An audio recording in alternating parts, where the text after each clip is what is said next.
அடுத்தது எதை பத்தி உங்களுக்கு சொல்லி தர போறீங்க?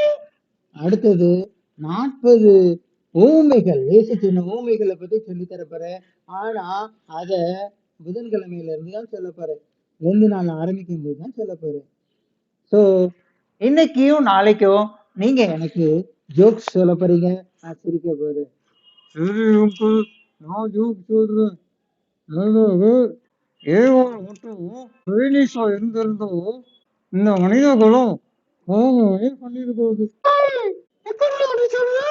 ஏவாள் சைனீஸா இருந்தோ ஊக்களை விட்டுட்டு அவங்க பிடிச்சு சாப்பிட்டுருக்கோம். அதான் சொல்லு. ஓ நைஸ். அடுத்த ஜோக்கு சொல்லுங்க. அது நானே சொல்றேன். எங்க தோத்து கடைசியா சொன்ன வார்த்தை காதுல இன்னும் கேட்டுக்கிட்டே இருக்கு. ஏய் சோரோண்டி, ஏழிய நல்லா பிடிச்சிருக்கியோ அப்படின்னு கேட்டாரு. ஸோ நாளைக்கும் உங்க ஜோக்ஸை கேட்க நான் ஆர்வமா இருக்கிறேன். எல்லாரும் ஆர்வமா இருக்கிறாங்க. தேங்க்யூ.